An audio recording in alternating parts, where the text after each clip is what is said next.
కొత్త సీజన్ మొదలైంది. చాలా ఆశలతో మత్స్యకారులు బయలుదేరుతున్నారు. విశాఖ హార్బర్ నుంచి చూసుకుంటే దాదాపు 1000 నుంచి 1200 బోట్లు కూడా బయలుదేరుతున్నాయి. ఇది ఒక రకంగా విశాఖ నగరానికి ఆర్థికంగా కూడా ఇది కీలకం.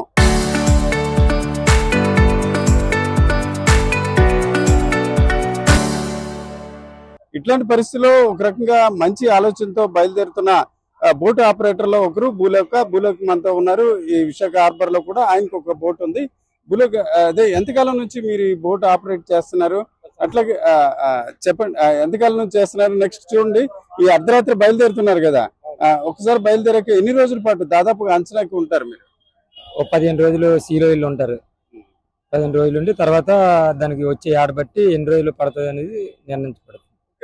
సహజంగా మీ బోట్ ఉంది. ఈ బోట్ లో ఎంతమంది, అంటే మీ ఓనర్ మీరు కాకుండా రిమైనింగ్ ఎంతమంది ఉంటారు? 9 మంది వెళ్తారు. ఏం చేస్తుంటారు వాళ్ళు?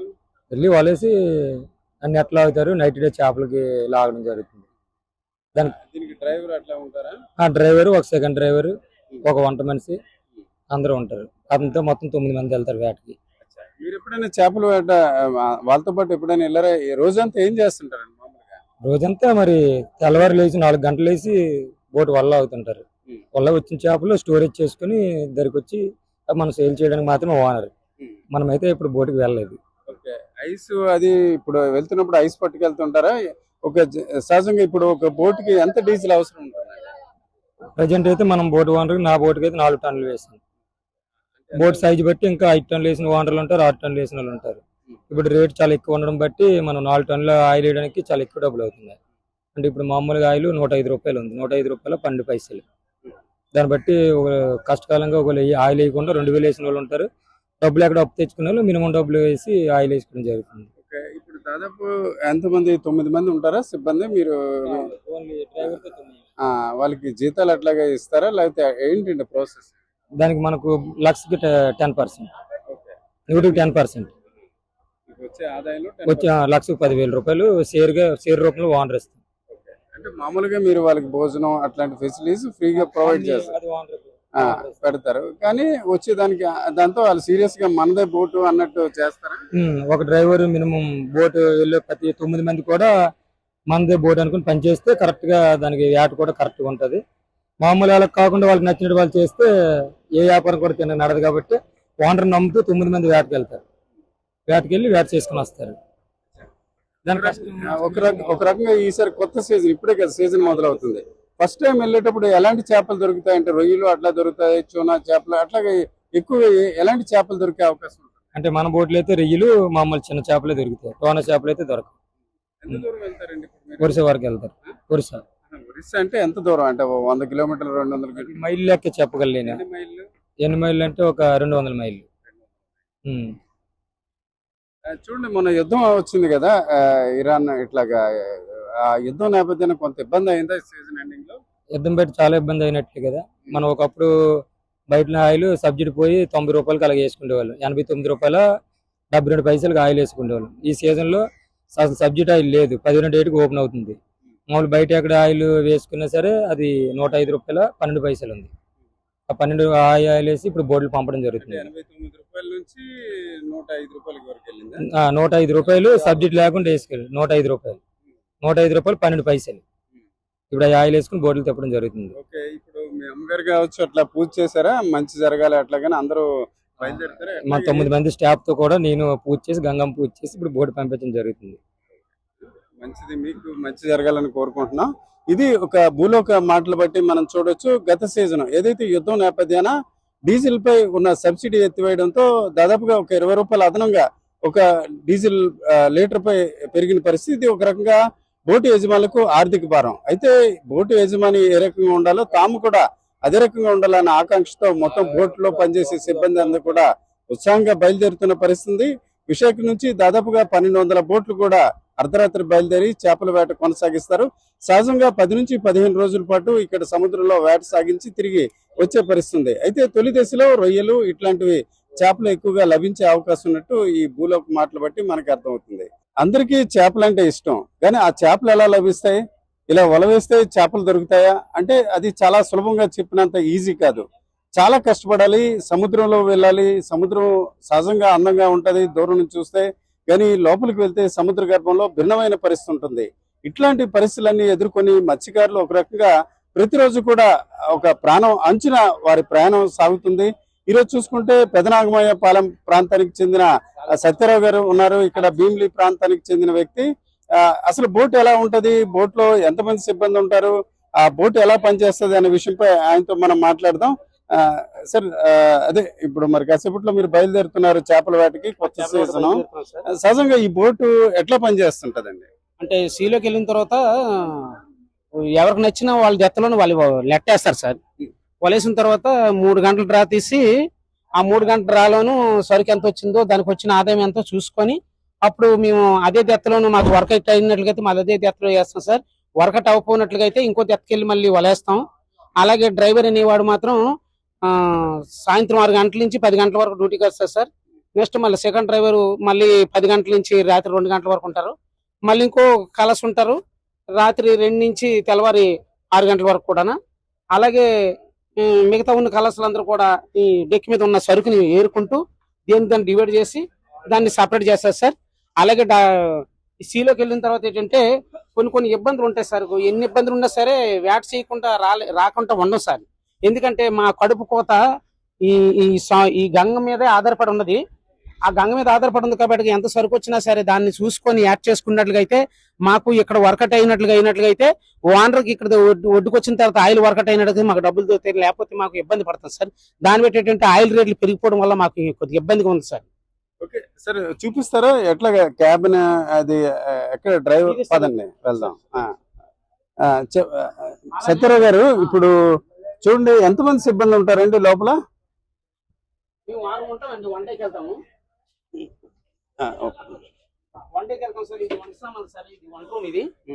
వంట రూమ్ లోను వంట చేస్తారు సార్. వంట చేస్తుండగా వంట అయిపోయిన వెంటనే మాది వచ్చి సరుకు సాయం చేస్తాడు. అలాగే ఇది వంట రూమ్ సార్. ఇందులోని జాగ్రత్తగా పొయ్యి ముట్టించుకోవడం కానీ, అన్నం పెట్టుకోవడం, సారు పెట్టుకోవడం కానీ అన్ని జాగ్రత్త పెట్టుకొని వంట మనిషి మాత్రం దానికి సపరేట్ గా ఉంటారు సార్. తనకు మాత్రం ఏ పని చెప్పం సార్. తన ఖాళీ అయితే వెనకొచ్చి సరుకు ఏరుతాడు. అంటే వంట అంటే సహజంగా మనం ఇంటి దగ్గర చూడండి టిఫిన్ చేయొచ్చు, లేకపోతే పెరుగన్నం అట్లా తింటారు. ఏం తింటుంటారు? మేము 24 hours అన్నమే వంట అంటే చపాతీలు, ఈ పూరీలు దేవుకోవడం ఏమి ఉండదు సార్. అలాగా ఇలాంటి వంటలు చేయాలనుకుంటే చపాతీలు కానీ పూరీలు కానీ ఏమైనా వంటలు చేసుకోవాలనుకుంటే 10 రోజులకి 15 రోజులకి వెళ్ళిన బోట్లు అయితే మాత్రం తప్పనిసరిగా అది వాళ్ళు చేసుకుంటారు సార్. అంతే విశాలం ఉంటది పెద్ద బోటు. దాని తగ్గుంటే రాసిన కూడా వేస్తారు. అది 15 రోజులు 20 రోజులు చేస్తారు కాబట్టి వాళ్ళకి తగ్గట్టు ఆదాయం కూడా వస్తారు. ఈ సింగిల్కి వెళ్ళిన బోట్లకి ఏంటంటే ఫిషింగ్ ఉంటే 10,000 15,000 20,000 వస్తుంది సార్. ఆ దాన్ని బట్టి ఏంటంటే మేము అన్నం వండుకోవడానికి మాకు టైం సరిపోతుంది సార్. ఈ టిఫిన్ చేసుకొని టిఫిన్ వండుకున్నంత టైం ఉండదు సార్. ఓకే, మామూలుగా ఎంత దూరం వెళ్తారండి? ఇప్పుడు మన విశాఖపట్నం ఉంది, ఎన్ని మైళ్ళు లేకపోతే ఎన్ని కిలోమీటర్ల దూరం వెళ్ళి చేపలు వేట సాగిస్తారు? ఇక్కడ నుంచి అప్పుకొండ దగ్గరికి వెళ్తాం సార్. ఎక్కువైతే పూడిమడక సార్. ఇటు సైడ్ మాత్రం భీమిలి వరకు వెళ్ళి భీములు చూసుకొని ఆ భీముల నుండి రిటర్న్ అయిపోతాం సార్. ఏదేమైనా సరే తెల్లవారు 4 గంటలకు వెళ్తాం సార్. మళ్ళీ సాయంకాలం 5, 4 ఆ ప్రాంతంలో వచ్చేస్తాం సార్. మాకు అలాగ వచ్చేస్తే మేము వెళ్ళొచ్చు సార్. వెళ్దాం సార్. ఇప్పుడు మాట్లాడుకుందాం. ఈ సరుకు అమ్ముకోవడానికి మాకు టైం సరిపోదు సార్. ఆ టైం సరిపోక మేము ఆ టైంని మేము గ్యాదర్ చేసుకుని వచ్చేస్తాం సార్. ఇది డ్రైవర్ సార్.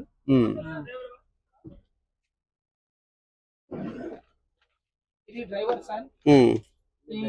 ఈ క్యాబిన్ టీరింగ్ దగ్గర నేను ఒక్కనే కూర్చుంటాను సార్.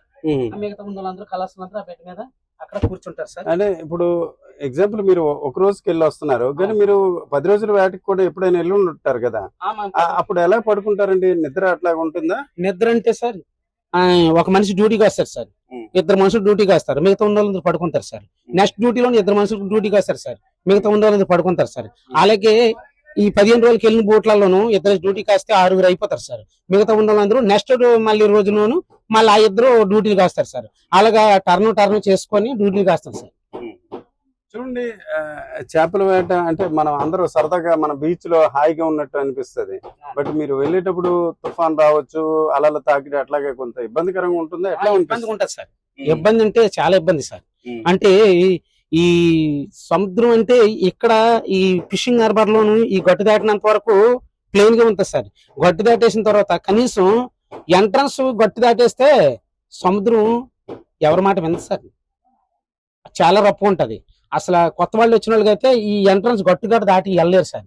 మరి మాకు పూర్వం నుండి కూడా మా తాతల తండ్రుల నుండి కూడా మా మత్స్యకారుడు మరి అందులోనే బ్రతుకుతుంది. దాన్ని బట్టి అలవాటు అయిపోయి మేము అలా వెళ్ళిపోతాం కదా సార్. చాలా ఇబ్బంది సార్. ఎలాంటి వలలు ఏ రకంగా ఉంటాయి? అన్ని వలలు ఒక రకంగా ఉంటాయా, లేకపోతే డిఫరెంట్ గా ఉంటాయా, వేరు లేకపోతే వేరుగా ఉంటాయి. పలానా చేప దొరకడానికి ఈ వల, రొయ్యి దొరకడానికి అట్లా ఉంటదండి? అలాగే చందావులకి వంజిరాలకి అలాంటిది అయితే పెద్దలు ఉంటాయి సార్. అవి పెద్దలు అంటే ఇంచుమించు 150,000 130,000 ఒక వల ఉంటుంది సార్. అలాంటి వల వేస్తాం సందావులకి, అలాంటి వంజిరాలకి, కోనవులకి అయితే. అలాగే కానగడతలకి, మెత్తబార్లకి అయితే ఒక 40,000 50,000 వలేస్తాం సార్. అది రొయ్యలు కనుకో 30,000 35,000 వలేస్తాం సార్. అది సింక్ రొయ్యలు కనుకో సార్, చిన్న రొయ్యలు ఉంటాయి. ఆ సింక్ రొయ్యలకి అయితే అది ఒక 15,000 20,000 నుంచి దాటే ఉంటుంది సార్. ఆ వల దేనికి ఏ వల ఇస్తే ఆ సరుకు వస్తుంది దాన్ని బట్టి చూసుకొని సరికి వలేస్తాం సార్. ఓకే, చెప్పండి. ఏ వల ఈ సరుక్కి ఈ వల వేయాలనుకుంటే ఆ వల వేస్తాం తప్ప ఈ సరుక్కి ఆ వల వేసిన సరుకు రాదు, ఆ వాళ్ళకి ఈ వల వేసిన సరుకు రాదు సార్. ఏ సరుకు వస్తుందో దాన్ని బట్టి చూసుకొని వల వేయాలి సార్. ఓకే, సరే. ఇప్పుడు చూడండి, ఇప్పుడు కొత్త సీజన్ అంటే ఇప్పుడే 60 రోజుల తర్వాత వెళ్తున్నారు కదా. సహజంగా ఈ సీజన్ లో ఎలాంటి చేపలు దొరుకుతాయి, రొయ్యలు దొరుకుతాయి, ఎలాంటి చేపలు దొరుకుతాయండి? ఈ ఫస్ట్ ఏటలో కదా సార్ రొయ్యలు దొరుకుతాయి, చేపలు దొరుకుతాయి సార్. మహా అయితే నెల 2 నెలల వరకు పర్వాలేదు సార్. బోట్లు రన్ అవ్వడానికి వానలకు ఇబ్బంది లేకుండా రన్ అయిపోతుంది సార్, పర్వాలేదు. అక్కడి నుంచి ఈ 2 నెలలు 3 నెలలు దాటేస్తే సార్ ఎల్లు బోట్ ఏదో ఎలనీని బోట్ ఏదో తెలియదు సార్.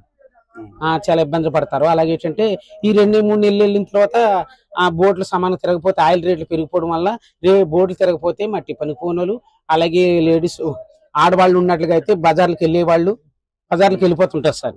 అలాగే వెళ్ళిపోయి జీవనోపాధి చేసుకుంటారు వాళ్ళు. సత్యారావు సార్. సత్యారావు గారు, ఇంకో విషయం, అంటే ఎంతకాలం నుంచి మీరు ఈ బోటు ఆపరేటర్ గా అదే బోట్ లో పనిచేస్తున్నారు? మీరు ఎప్పుడైనా సముద్రంలో ఇబ్బందికరం అంటే నేను హుదూద్ తుఫాన్ అప్పుడు చూసాను, అంటే మనం ఇంట్లో ఉంటేనే గాలికి ఎగిరిపోయాం. మరి సముద్రంలో అట్లా ఎప్పుడైనా తుఫాన్కి లేకపోతే ఏదైనా అల్పపీడనం, వాయుగుండం అలాంటి పరిస్థితి ఎప్పుడైనా ఎదుర్కొన్నారు? నెక్కనే సార్ నెక్కనే సార్ నెక్కనే సార్ కొన్ని వందల రోజులు తుఫాన్ రోజులు పడిపోయిన రోజులు ఉన్నాయి సార్. ఆ రోజుల్లో కూడా తుఫాన్ వస్తే ఎక్కడ లంగారేయాలో ఎక్కడ ఉండాలో తెలియని పరిస్థితి సార్. ఒడ్డుకు రావాలనుకుంటే సార్ లాంగ్ అయిపోతుంది సార్, ఫిషింగ్ హార్బర్ రావాలనుకుంటే. అలాగే పారాదీప్ గాని, అలాగే ఈ కాకినాడ పోర్ట్ గాని ఎంటర్ అయిపోతాం సార్. మరి పర్వాలేదు తగ్గిపోద్ది అనుకున్నట్లుగా అయితే అక్కడే లంగారేసి ఉంటాం సార్. కానీ తగ్గుతుందా తగ్గదనేది మాకు సీలోను రప్పు చేసేస్తారు సార్ సముద్రం. ఆ సముద్రం చూసే మేము దాన్ని ఈ 2-3 రోజులు తగ్గిపోద్ది, లేదంటే ఈ రోజు 2 రోజులు తుఫాన్ వస్తుంది అని మా కళలు తెలిసిపోతాయి సార్. ఆ ఎలలు బట్టి మేము చూసుకొని వస్తాం సార్. ఆ ఎలలు బట్టి చూసుకొని వచ్చి మేము దగ్గరికి చేరుకోవడానికి ప్లాన్ చేస్తాం. కానీ అనుకోకుండా సడన్ వచ్చేస్తే దానికి ఎవరేం చేయలేదు సార్. కానీ కంగారు పడి రావడం మాత్రం ప్లాన్ చేస్తారు సార్. కొన్ని అనుకూలంగా భగవంతుడు దురదృష్టవంతులు ఏమైనా జరిగితే సార్ మరి దానికి ఏముండదు సార్. అలాగేంటంటే నెక్కలేని రోజులు నెక్కలేని జనాలు ఇలాగా సముద్రంలో చనిపోయి వాళ్ళ శవాలు కూడా బయటికి తేలని రోజులు లేవు సార్. సత్యరావు గారు, మీ పూర్వం నుంచి మీరు చెప్తున్నారు కదా, పెదనాగమయ్య పాలెం అంటున్నారు కదా, అక్కడ మీ తాతలు అందరు కూడా ఈ మత్స్యకారులు అయ్యి ఉంటారు. అయితే సహజంగా ఆ సముద్రంలో నీరు బట్టి, లేకపోతే ఆకాశంలో నక్షత్రాలు, ఆ వాతావరణం బట్టి ఇక్కడ పలానా చేపలు దొరుకుతాయి అట్లాగని మీ పూర్వీకులు అలాగ అంచనాలు వేసేవారట, అట్లాగా నిజమేనా? అంటే ఎలాగ అంచనాలు వేస్తారు, మీకు ఏమైనా దాని మీద ఐడియా ఉందా? ఎలా సార్ దీనికి? అంటే సహజంగా ఇక్కడ ఒక నీరు ఎర్రగా ఉంది, ఇక్కడ కలర్ వేరేగా ఉంది, కలర్ బట్టి కూడా పలానా చేపలు దొరుకుతాయి, ఇక్కడ రొయ్యలు దొరుకుతాయి, అట్లాంటివి ఏమైనా అంచనాలు ఉంటాయి? అంచనాలు ఉంటాయి సార్. అంటే మేము సముద్రంలోకి వెళ్ళిన తర్వాత నీరు తేటతెల్లంగా ఉన్నది అనుకోసం తెగడ తీసింది ఇక్కడ ఉండదు చేప అనుకోని కొద్దిగా దీప్కెళ్ళినట్లుగా అయితే అక్కడ నీరు కలర్ మారుతాయి సార్. ఆ కలర్ వేసే చేపలు వస్తాయని చెప్పేసి మాకు ఐడియా వస్తుంది సార్. అక్కడ లేకపోయినట్లుగా అయితే ఇంకొద్ది ఎక్కడికి వేస్తాం సార్. ఈ వచ్చిన సరుకు పెట్టి మాకు తెలిసిపోతుంది సార్. వచ్చిన సరుకు పెట్టి కూడా ఈ సరుకు ఇంక దీపులోకి వెళ్తే ఉంటది అనేసి, మళ్ళీ కొన్ని సరుకులు దీపులో ఉన్న సరుకు కూడా సాల్వేలకు వచ్చేస్తారు, ఒడ్డు దగ్గరలోకి వస్తాయి. అంటే 20 మీటర్ 18 మీటర్కి వచ్చేస్తాయి సార్. అలాంటప్పుడు కూడా మేము ఒడ్డుకు రావడానికి కూడా అవకాశాలు ఉన్నాయి సార్. ఓకే, మొత్తానికి కొత్త సీజన్ లో మీరు వెళ్తున్నారు, మీకు దేవుడి దయ వల్ల మంచి జరగాలని కోరుకుంటున్నాం. మీరు ఎలాంటి ఆశతో వెళ్తున్నారు? మీకు కూడా అంటే మీకంటే ఒక రక లాభం వస్తే, యజమానికి లాభం వస్తే మీకు కూడా లాభం. ఈసారి బాగా ఉండొచ్చు అనుకుంటున్నారు. ఇప్పుడు చూసారు కదా, చిన్న తొలకరి వర్షాలు పడుతున్నాయి, వర్షాలు పడినప్పుడు కొంత అడ్వాంటేజ్ అంటారు, అలాగే ఏమైనా ఉంటుందా? లేదు సార్. అంటే సహజంగా ప్రతి సంవత్సరం కూడా ఈ 2-3 నెలలు కూడా బాగానే ఉంటుంది సార్. ఆ 2-3 నెలలు బాగానే ఉంటుంది. అక్కడి నుంచి కొద్దిగా బాగోదు సార్. అంటే కొన్ని బోట్లకి ఆయిల్ రేట్లు పెరిగిపోవడం వల్ల ఇబ్బంది ఉంటుంది సార్. రెండోది ఏంటంటే 1 డేకి వెళ్ళే బోట్లు మాత్రం డైలీకి వెళ్తాయి సార్. అంటే తగిలిన రోజుని 4,000-5,000 తగిలినా మిగిలిన రోజు 4,000 మిగులుతాయి కదని చెప్పేసి ఆలోచన మీద, అలాగే ఓనర్లు కూడా మా గురించి ఆలోచించి వాళ్ళని బాగుతారు కదా మరి దాని మీద ఆధారపడి ఉన్నారని చెప్పేసి ఆలోచన మీద మాకు బోట్లు డైలీకి పంపిస్తారు సార్. కానీ ఈ పీషాప్పారావు గారు ఉన్న ఆధ్వర్యంలో ప్రెసిడెంట్ తను చేసిన తప్పుడు ఫిషింగ్ హార్బర్ కి ఎట్టి పరిస్థితులు ఆయన కలగలేదు సార్.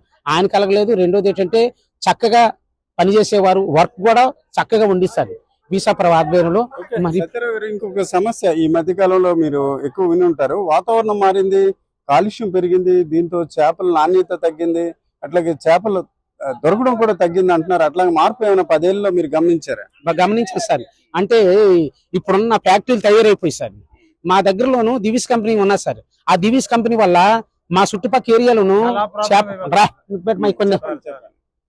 ఈ చేప ఉత్పత్తి అయిన టైంలోను అంటే మా దగ్గరలోను భీమిలి, నాగమీపాలెం, చిన్నాయిపాలెం, అన్నవరం, కంచేరి, ముక్కం ఈ టైప్ లోను ఆ దగ్గరలోను రొయ్యి గాని చేపలు గాని విపరీతంగా పడిస్తారు. దానివల్ల దివిస్ కంపెనీ వాళ్ళు వాటర్ వదిలేయడం వల్ల, మందు వాటర్ వదిలేయడం వల్ల అది చేంజ్ అయిపోయి ఆ ఏరియాలో నాకు చేప అంటే పుట్టట్లేదు సార్. అంటే ఇక్కడ కూడా ఇప్పుడు ఈ దగ్గరలోను ఈ ఫ్యాక్టరీ అన్నట్లుగా ఈ ఫిషింగ్ హార్బర్ దగ్గరలో కూడా చేపలు పడవు సార్. ఇక్కడ గంగారు పోర్ట్ ఉంది సార్. గంగారు పోర్ట్ లో కూడా మందు వదిలేస్తున్నారు సార్. దానివల్ల కూడా మాకు ఇబ్బంది ఉంది సార్. చేపలు పడడం దానివల్ల టేస్ట్ కి మారిపోవడం కూడా ఉన్నాయి సార్. ఇది ఈరోజు సత్యరావు గారు పూర్తిగా వివరించిన పరిస్థితి. ఇతను భీమిలి సమీపంలో ఉన్న పెదనాగమయ్య పాలెం, వాస్తవానికి అన్నవరం, పెదనాగమయ్య పాలెం పూర్తిగా ఒక మత్స్యకార గ్రామాలు. అయితే ఇటీవల కాలంలో చూసుకుంటే గతంలో దశాబ్దాల క్రితం అంతా సముద్రం చాలా చక్కగా ఉండేది, నాణ్యమైన చేపలు, రొయ్యలు దొరికే పరిస్థితి.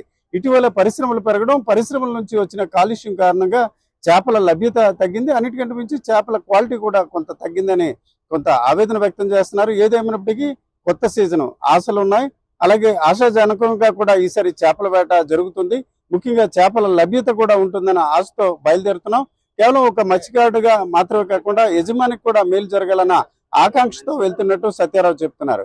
కెమెరా పర్సన్ తిరుపతితో రామచంద్రరావు, RTV, విశాఖపట్నం.